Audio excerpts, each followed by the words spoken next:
ನಮಸ್ಕಾರ. ಇದು ಜಾಣ ಸುದ್ದಿ, ವಿಜ್ಞಾನ, ವಿಚಾರ ಹಾಗೂ ವಿಸ್ಮಯಗಳ ಧ್ವನಿ ಪತ್ರಿಕೆ. ದಿನದಿನವೂ ವಿಜ್ಞಾನ.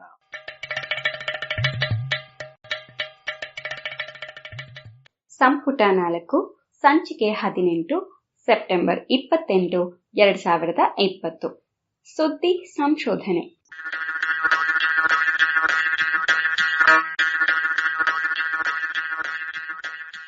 ನೆರವು ಪ್ರಗತಿ ಟ್ರಸ್ಟ್ ಕೋಲಾರ.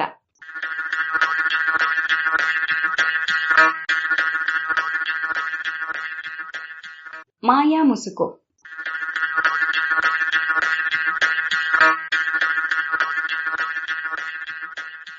ಕಣ್ಣ ಮುಚ್ಚೆ ಕಾಡೆಗೂಡೆ ಎನ್ನುವ ಆಟ ಯಾರಿಗೆ ಇಷ್ಟವಿಲ್ಲ?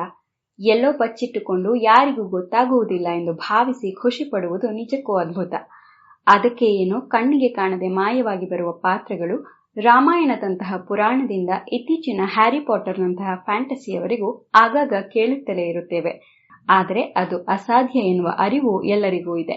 ಅದಕ್ಕೆ ಏನಾದರೂ ಮಾಯವಾಯಿತು ಎಂದರೆ ಅಚ್ಚರಿಯಾಗುತ್ತದೆ. ಇದೋ ಇಲ್ಲಿ ಇನ್ನೊಂದು ಅಚ್ಚರಿಯ ವಿಷಯ. ಸೈನ್ಸ್ ಅಡ್ವಾನ್ಸಸ್ ಪತ್ರಿಕೆಯಲ್ಲಿ ಪ್ರಕಟವಾಗಿರುವ ಪ್ರಬಂಧವೊಂದು ನಾವು ಕಣ್ಮರೆಯಾಗಿ ಪತ್ತೆದಾರಿ ನಡೆಸಬಹುದಾದ ತಂತ್ರವೊಂದನ್ನು ಕಲ್ಪಿಸಿದೆ. ಇದುವರೆಗೂ ವಿಜ್ಞಾನಿಗಳು ಕನಸು ಕಂಡ ಕಲ್ಪನೆಗಳೆಲ್ಲವನ್ನು ಒಟ್ಟಾಗಿಸುವ ಕಲ್ಪನೆ ಇದಂತೆ.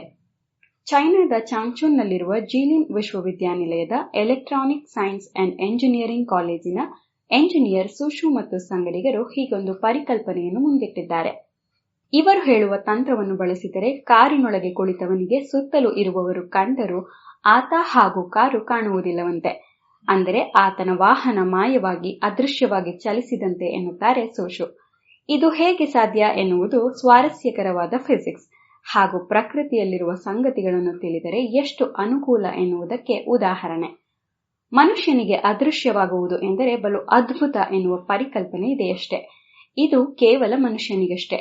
ಪ್ರಾಣಿಗಳಿಗೆ ಈ ಆಸೆ ಇಲ್ಲ. ಆದರೆ ಹಾಗಂತ ಅವು ಮರೆಯಾಗದೆ ಇರುವುದೂ ಇಲ್ಲ. ಹಲವು ಪ್ರಾಣಿಗಳು ಬೇಟೆಗಳಿಂದ ತಪ್ಪಿಸಿಕೊಳ್ಳಲು ಇಂತಹ ಮರೆಮಾಚುವ ತಂತ್ರಗಳನ್ನು ಬಳಸುತ್ತವೆ. ಮಿಡತೆ, ಕಪ್ಪೆ, ಹಾವು, ಹಲ್ಲಿಗಳು ಸುತ್ತಲಿನ ಬಣ್ಣದಂತೆಯೇ ತಮ್ಮ ಮೈಬಣ್ಣವನ್ನು ಬದಲಿಸಿಕೊಂಡು ಮೋಸ ಮಾಡುತ್ತವೆ. ಹಾರುವ ಚಿಟ್ಟೆಗಳ ರೆಕ್ಕೆಗಳ ಬಣ್ಣ ಅವು ಹಾರುತ್ತಿದ್ದಂತೆ ಬದಲಾಗುತ್ತಾ ಹೋಗುವುದರಿಂದ ಅವು ಎಲ್ಲಿವೆ ಎನ್ನುವುದನ್ನು ಗುರುತಿಸುವುದು ಕಷ್ಟ. ಇವು ನಾವು ನಿಸರ್ಗದಲ್ಲಿ ನಿತ್ಯವೂ ಕಾಣುವ ವಿದ್ಯಮಾನಗಳು. ಸಮುದ್ರದಾಳದಲ್ಲಿ ಇನ್ನೂ ಅದ್ಭುತವಾದ ಹಲವು ವಿಚಿತ್ರಗಳನ್ನು ನೋಡಬಹುದು. ಅವುಗಳಲ್ಲಿ ಒಂದು ವಿಚಿತ್ರ ಎಂದರೆ ಪಾರದರ್ಶಕವಾದ ಮೀನು, ಕಪ್ಪೆ ಇತ್ಯಾದಿ ಜೀವಿಗಳು.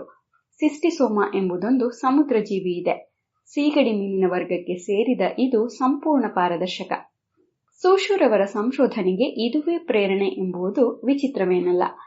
ಏಕೆಂದರೆ ಇದು ಸಮುದ್ರದಾಳದಲ್ಲಿ ಈಜಾಡುವಾಗ ಬೇಟೆಗಾರರ ಕಣ್ಣಿಗೆ ಕಾಣುವುದೇ ಇಲ್ಲ. ಇದರ ಕಣ್ಣು ಹಾಗೂ ಇನ್ನೊಂದೆರಡು ಅಂಗಗಳ ಹೊರತಾಗಿ ಉಳಿದೆಲ್ಲವೂ ಕೂಡ ಸಂಪೂರ್ಣ ಪಾರದರ್ಶಕ. ಹೀಗಾಗಿ ಇದು ಕಣ್ಣು ಮುಂದೆಯೇ ಇದ್ದರೂ ಕೂಡ ಅದನ್ನು ಬೇಟೆಯಾಡಿ ತಿನ್ನುವ ಜೀವಿಗಳಿಗೆ ಇದು ಇದೆ ಎಂದು ಅನಿಸುವುದೇ ಇಲ್ಲ. ಹೀಗೆ ಇದು ಅಪಾಯದಿಂದ ತಪ್ಪಿಸಿಕೊಳ್ಳುತ್ತದೆ. ಮಾಯವಾಗುವ ತಂತ್ರಗಳಲ್ಲಿ ಇದು ಬಲು ಹಳೆಯದು ಎನ್ನಬಹುದು. ಗಾಜಿನಂತೆ ಆಗಿಬಿಟ್ಟರೆ ಬೇರೆ ಯಾರಿಗೂ ಕಾಣಿಸುವುದಿಲ್ಲ. ಏಕೆಂದರೆ ಬೆಳಕು ಇದರ ಮೂಲಕ ಸರಾಗವಾಗಿ ಹಾದು ಹೋಗುತ್ತದೆ.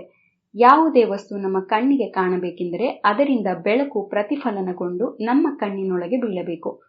ಅಲ್ಲಿ ಅದರ ಬಿಂಬ ರೂಪುಗೊಳ್ಳಬೇಕು. ಬೆಳಕು ಪ್ರತಿಫಲನಗೊಳ್ಳದೆ ಹಾಗೆಯೇ ಹಾದು ಹೋಗಿಬಿಟ್ಟರೆ ಎದುರಿಗಿರುವ ವಸ್ತು ಪಾರದರ್ಶಕ ಎನಿಸುತ್ತದೆ. ಮಾಯವಾದಂತೆ ಭಾಸವಾಗುತ್ತದೆ, ಕಾಣದಾಗುತ್ತದೆ.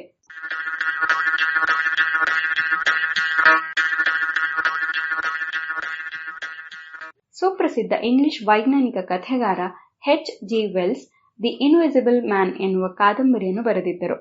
100 ವರ್ಷಗಳ ಹಿಂದೆಯೇ ಬರೆದಿದ್ದ ಈ ಕಾದಂಬರಿಯ ನಾಯಕ ಅದು ಹೇಗೋ ತನ್ನ ಅಂಗಗಳು ಪಾರದರ್ಶಕವಾಗುವಂತೆ ಮಾಡಿಕೊಳ್ಳುತ್ತಾನೆ.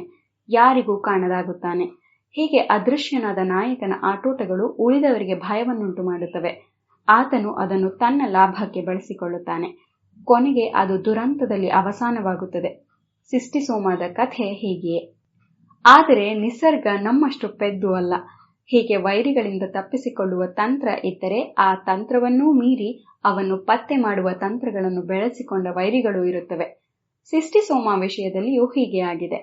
ಬಹುತೇಕ ಪ್ರಾಣಿಗಳ ಕಣ್ಣಿಗೆ ಇದು ಕಾಣದೇ ಇದ್ದರೂ ಕೆಲವು ವೈರಿಗಳು ಸಿಸ್ಟಿಸೋಮಾವನ್ನು ಗುರುತಿಸಬಲ್ಲವು. ಅದು ಹೀಗೆ: ಸಿಸ್ಟಿಸೋಮಾದ ಮೇಲೆ ಬಿದ್ದು ಪ್ರತಿಫಲನಗೊಂಡ ಕಣ್ಣಿಗೆ ಕಾಣದ ಕಿರಣಗಳನ್ನು ಅವು ಗುರುತಿಸಬಲ್ಲವು.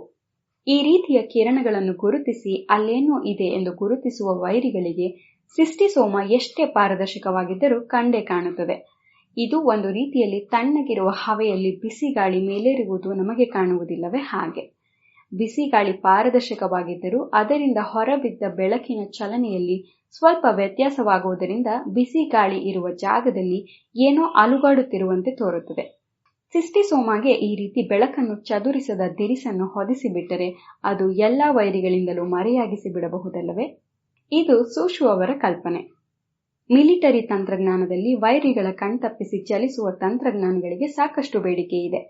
ಹೀಗಾಗಿ ಮಾಯಾ ಮುಸುಕುಗಳ ಸಂಶೋಧನೆಗೂ ಬೇಡಿಕೆ ಇದೆ. ಯಾರ ಕಣ್ಣಿಗೂ ಕಾಣದಂತೆ ಮರೆಯಾಗಿಸುವ ವಸ್ತುಗಳನ್ನು 2 ವಿಧಾನದಲ್ಲಿ ರೂಪಿಸಬಹುದು. ಮೊದಲನೆಯದರಲ್ಲಿ ಈ ಹೊದಿಕೆ ತನ್ನ ಮೇಲೆ ಬೀಳುವ ಬೆಳಕು, ಮೈಕ್ರೋವೇವ್ ಎಲ್ಲವನ್ನು ಪ್ರತಿಫಲಿಸದೆ ಮತ್ತೊಂದು ಬದಿಗೆ ಹೋಗುವಂತೆ ಮಾಡಬೇಕು. ಇದು ಸಾಧ್ಯವೆನ್ನುವುದು ಈಗ ಗೊತ್ತಾಗಿದೆ. ಆದರೆ ಇಂತಹ ಹೊದಿಕೆಗಳು ಪಾರದರ್ಶಕವಲ್ಲವಾಗಿದ್ದರಿಂದ ಇವನ್ನು ಹೊದ್ದ ವ್ಯಕ್ತಿಗೆ ಹೊರಗಿನ ವಸ್ತುಗಳು ಕಾಣುವುದಿಲ್ಲ.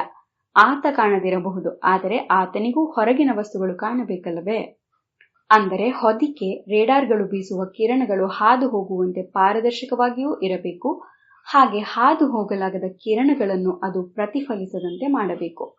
ಈ 2 ಗುಣಗಳಿರುವ ವಸ್ತುವನ್ನು ಯಾವ ವೈರಿಯ ರೇಡಾರ್ ಕೂಡ ಕಾಣಲಾರದು. ಇದು ಕಲ್ಪನೆ.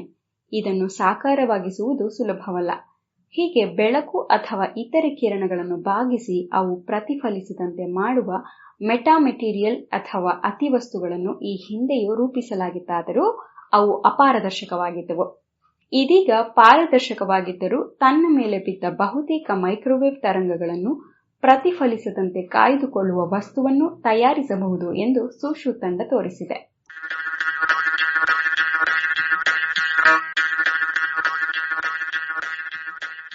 ಇದಕ್ಕಾಗಿ ಇವರು ಮಾಡಿದ್ದಿಷ್ಟೇ. ಅತಿ ಸೂಕ್ಷ್ಮವಾದ ಬೆಳ್ಳಿಯ ಎಳೆಗಳಿಂದ ಚಾಪೆಯೊಂದನ್ನು ಹೆಣೆದರು. ಬೆಳ್ಳಿ ಅದ್ಭುತ ವಿದ್ಯುತ್ ವಾಹಕ. ಹೀಗಾಗಿ ಇದರ ಮೇಲೆ ಬಿದ್ದ ಮೈಕ್ರೋವೇವ್ ತರಂಗಗಳನ್ನು ಇದು ಚದುರಿಸಿ ಬಿಡುತ್ತದೆ.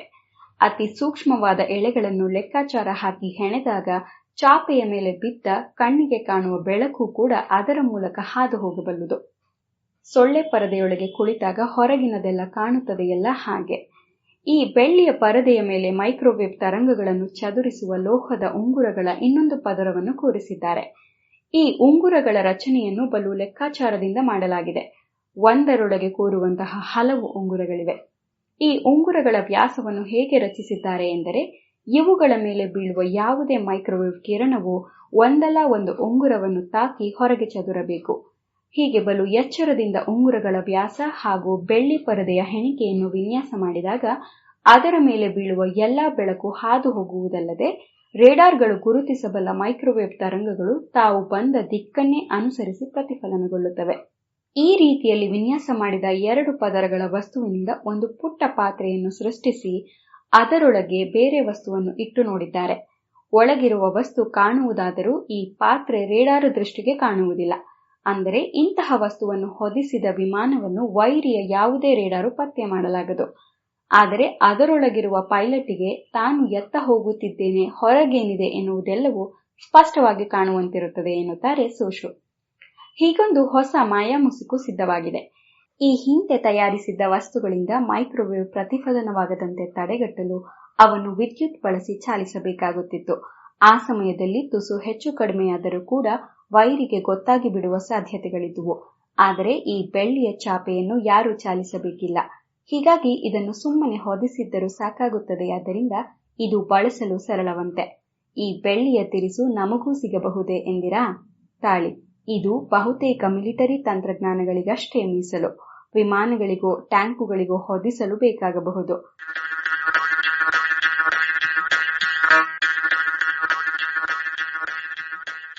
ಇದು ಇಂದಿನ ಸುದ್ದಿ ಸಂಶೋಧನೆ. ರಚನೆ ಕೊಳ್ಳೆಗಾಲ ಶರ್ಮಾ. ಜಾಣ ಧ್ವನಿ ಅಮೃತೇಶ್ವರಿ ಬಿ.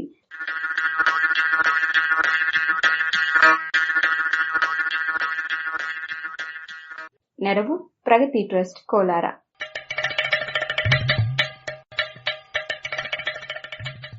ಜಾಣ ಸುದ್ದಿಯ ಬಗ್ಗೆ ಸಲಹೆ ಸಂದೇಹಗಳು ಇದ್ದಲ್ಲಿ ನೇರವಾಗಿ 98866403 ಈ ನಂಬರಿಗೆ ವಾಟ್ಸಪ್ ಮಾಡಿ ಇಲ್ಲವೇ ಕರೆ ಮಾಡಿ.